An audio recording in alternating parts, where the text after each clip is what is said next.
السلام علیکم۔ اگر آپ نے یہ ویڈیو ساری دیکھ لی تو آپ کو ایران کا مکمل اور اسرائیل اور امریکہ کا حال معلوم ہو جائے گا۔ یہ ایک بہت حالیہ اور پیچیدہ عالمی تنازع ہے جس میں جوزف بائیڈن یا ڈونلڈ ٹرمپ والی امریکی حکومت اسرائیل اور ایران براہ راست فوجی اور سیاسی ٹکراؤ میں ہیں۔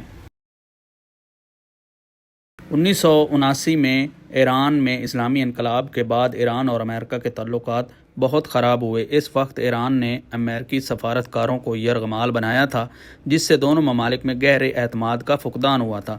ایران کا جوہری پروگرام نظامی یا پرامن دونوں پر اختلاف ہے، امریکہ اور اسرائیل کے خدشات کا بڑا سبب بن رہا ہے۔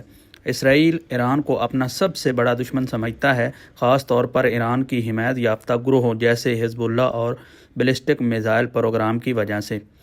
اب موجودہ جو جنگ کیوں شروع ہوئی؟ 28 فروری 2026 کو امریکہ اور اسرائیل نے مل کر ایران پر بڑے پیمانے پر فضائی حملے کیے، جس کا دعویٰ ان دونوں نے یہ کر کے کیا کہ ایران جوہری بیلسٹک میزائل پروگرام کے ذریعے خطے میں خطرہ بن رہا ہے۔ وہ ایران کی عسکری صلاحیت کو کم اور منظم نہیں کرنا چاہتے تھے، لیکن ایران نے سخت جواب دیا، اپنے بیلسٹک میزائل اور فوجی مراکز کو استعمال کرتے ہوئے حملے کیے، جس سے خطے میں کشیدگی بڑھ گئی۔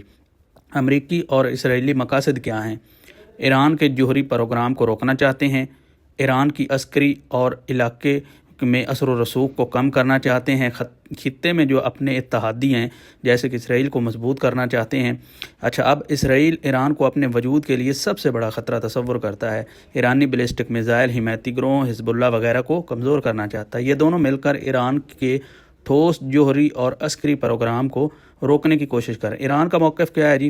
ایران کہتا ہے کہ وہ اپنی حفاظت اور خود مختاری کے لیے لڑ رہا ہے۔ وہ دعویٰ کرتا ہے کہ امریکہ اور اسرائیل عالمی توانائی وسائل یا خطے میں اپنا اثر قائم رکھنے کی کوشش میں ہیں۔ ایران نے بتایا کہ وہ جنگ نہیں چاہتا، لیکن جوابی حملے تک نہیں رکے گا۔ اگلی صورتحال کیا ہے؟ امریکہ اسرائیل نے ایرانی فوجی اور بیلسٹک تنصیبات پر حملے بڑھا دیے۔ ایران نے میزائل حملے اور جوابی کارروائیاں بھی اسرائیل پر کی۔ یورپی ممالک جو ہیں اس میں ملا جلا رد عمل ہے، کچھ اس سے خطرناک قرار دے رہے ہیں اور کچھ اسے خطرناک نہیں قرار دے رہے۔ اب اس کا خلاصہ کیوں ہے؟ تنازع کیا ہے؟ بنیادی وجہ آپ کو بتاتے ہیں۔ ایران کی جوہری پروگرام وہ امریکہ کی مفادات اور سلامتی ہے۔ اسرائیل کا کیا مفادات ہے؟ اسرائیل ایران کو سب سے بڑا خطرہ علاقائی برتری، ٹھیک ہے، اور ایران خود مختاری، دفاع، امریکہ اور اسرائیل کے دباؤ کا مقابلہ کر رہا ہے۔ یہ ہے ساری صورتحال۔